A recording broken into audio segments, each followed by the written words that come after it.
दिवशी झाला आणि त्यांची पुण्यतिथी दास नवमी.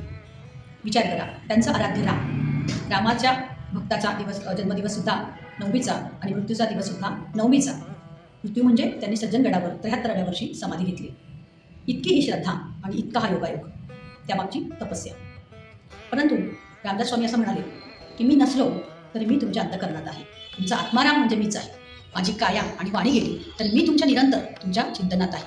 मनाचे श्लोक, दासबोध आणि त्यांनी लिहिलेलं साहित्य यामध्ये ते आपल्यासोबत आहेत. मनाचे श्लोकांना आठवलं, चाफळ या गावी रामदासांना रामाची मूर्ती आणि देवीची मूर्ती सापडली. तर तेव्हापासूनच राम उत्सव चालू झाला. चाफळला राम उत्सव चालू झाला.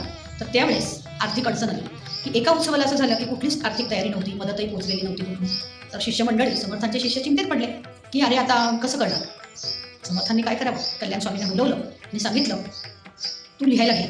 आणि एका बैठकीत न थांबता 205 मनाचे श्लोक त्यांनी म्हटले आणि कल्याण स्वामींनी लिहिले. तुमचा आदेश होता की आता तुम्ही हे श्लोक पाठ करा आणि गावोगावी श्लोक म्हणत तुम्ही घटगंती करा. बोलता बोलता काही दिवसातच मोठी देणगी जमा झाली. असे हे मनाचे श्लोक. मनाचे श्लोक 205 श्लोकांमधून आपणास मनाचे प्रशिक्षण दिले जाते. शालेय जीवनापासून पाठांतर करून घेतले जाते. मना चंदनाचे परित्वा जिजावे, परी अंतरी सज्जनानी बवावे. 12 या संख्येचे महत्त्व बघा.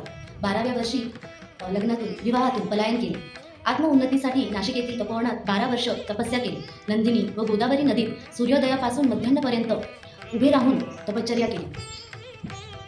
म्हणजे एक तप. 12 या संख्या त्यांच्या चारित्र्यातून किती महत्त्वाच्या आहेत. सर्व अभ्यास त्यांनी साहित्यातून मांडला. कठोर परिश्रमातून, स्वयातनातून हे सर्व घडले.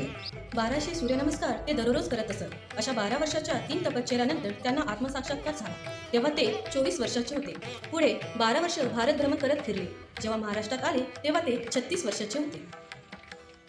खरंय, समर्थांची वचने आजही आपल्याला खूप प्रेरणा देतात. म्हणूनच समर्थांचा दासबोध हा ग्रंथ मानसशास्त्रीय ग्रंथ म्हणून सर्वत्र संबोधला जातो. विवेक म्हणजे काय चांगले काय वाईट हे कळावे, समजून घ्यावे. सतत हा विचार करत चांगले वाईट पाठवून घ्यावे आणि मोठे असणाऱ्यांची सेवा करावी.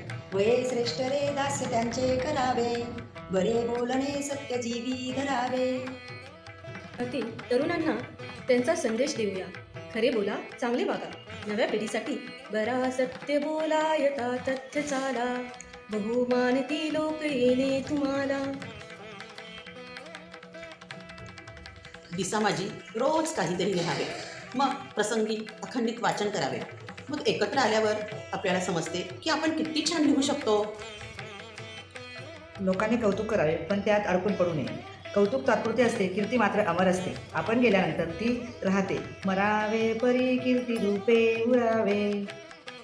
स्वामींनी या सगळ्या उपदेशाबरोबरच शरीर संपदा कमवण्यावर भर दिलेला आहे. त्यांनी ठिकठिकाणी हनुमानाची मंदिरे उभारली. त्यावेळेची राजकीय आणि सामाजिक परिस्थिती अशी होती की बलवान जो आहे, समर्थ म्हणायचे, राज्य आहे त्याचे जो जो करील तयाचे.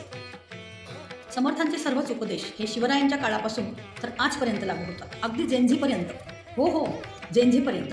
बघा ना, आजच्या विद्यार्थ्यांना डिस्ट्रॅक्ट करायला, अवधान खेचायला सोशल मीडिया इतकी त्यांना माध्यमं उपलब्ध आहेत. पण त्यावेळेस त्यांनी आपला विद्याभ्यास सोडू नये, एकाग्रता सोडू नये. तसेच त्यांनी कोणी आपल्याला उणे बोलले तर ते मनाला लागेल, परंतु विवेक ठेवून आपण ते स्वीकारायचं की नाही ते आपल्या हातात आहे. म्हणूनच आज दास नवमी निमित्त स्टेज फ्राईट, काही विद्यार्थी किंवा मोठी माणसंसुद्धा गर्दी असेल किंवा पब्लिक समोर बोलायला घाबरतात. तर असं व्हायला नको.